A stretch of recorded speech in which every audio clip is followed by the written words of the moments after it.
Look at a globe, and Australia stands out as a massive continental giant. It is the sixth largest country on Earth, roughly matching the size of the entire continental United States.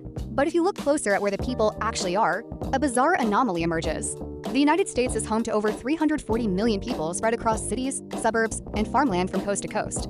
Australia, despite its massive size, houses just 26 million people, and a staggering 90% of them live within just 30 miles of the coastline.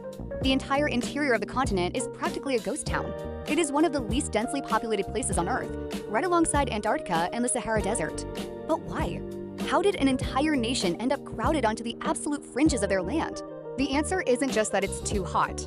It is a complex, fascinating story of ancient geology, missing rivers, treacherous ocean currents, and a brutal climatic trap. To understand Australia's emptiness, we have to start on its green, lush eastern coast. Running all the way down this side of the continent is a 2,300-mile-long system of mountains and highlands known as the Great Dividing Range. It is the third longest land-based mountain chain in the world, and it acts as a giant geographic shield.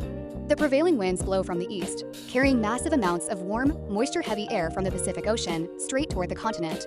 When this air hits the Great Dividing Range, it is forced to climb. As the air rises, it cools, condenses, and releases torrential rainfall. This orographic precipitation is the reason why cities like Sydney, Brisbane, and Melbourne are so incredibly green, fertile, and rich in fresh water. It's a paradise. But this paradise comes at a terrible cost for the rest of the continent. Once those clouds cross over the mountain peaks, they have already dumped all their water. They create what geographers call a massive rain shadow effect. By the time the wind reaches the western side of the mountains, it is bone dry. The mountains effectively lock all the life-giving moisture onto a tiny strip of coastal land, starving the interior. But what about the other side of the country? If the East Coast gets rain from the Pacific, why doesn't the West Coast get rain from the Indian Ocean? This brings us to our second major geographic culprit, the West Australian Current. Ocean currents dictate global weather. On Australia's east coast, the ocean water is warm, which encourages evaporation and creates rain clouds. But on the west coast, a massive, freezing cold current flows upward straight from Antarctica. Cold ocean water does not evaporate easily. Because the air above the West Australian Current is cold and dry, it cannot hold enough moisture to produce significant rain. Instead, it creates a stable, high-pressure system. When this air blows inland over Western Australia, it actually absorbs moisture from the land rather than giving it back. This severe lack of rain has created a landscape unlike almost any other on Earth. To put it simply, Central Australia is completely missing two vital ingredients for human civilization: fresh water and fertile soil. If you look at other great deserts around the world, they often feature massive, permanent river systems.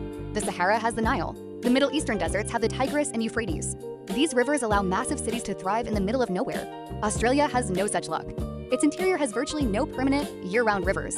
The rivers that do exist in the interior, like the famous Cooper Creek, are ephemeral. They are dry ditches for years at a time, only filling up during rare, unpredictable tropical monsoonal floods. Within weeks, the blistering heat evaporates the water, leaving nothing but cracked mud. Furthermore, Australia's geology is incredibly ancient. Because the continent hasn't experienced major volcanic activity or glacier movements for millions of years, the soil has never been refreshed. It is heavily weathered, depleted of nutrients, and entirely unsuitable for large-scale agriculture. You cannot grow food, and you cannot easily find water. Now, there is one major exception to this water rule, and it's hidden deep underground: the Great Artesian Basin. It is one of the largest underground freshwater reservoirs in the world, sitting right beneath the arid interior. This underground water is the only reason life exists in the deep outback at all. It allows farmers to run massive cattle stations, some of which are larger than entire European countries. But this water is highly mineralized, hot, and finite. It is enough to sustain livestock and small mining towns, but it cannot support a modern metropolis of millions. Australia's extreme population distribution isn't a design flaw. It is a masterful adaptation to a harsh, beautiful reality. The people of Australia have built a world-class, hyper-modern society by perfectly respecting the boundaries set by their planet's geography. They have left the hostile, ancient heart of their country to nature, creating a stunning paradox: one of the most urbanized coastal populations on Earth, living right next door to the ultimate wilderness.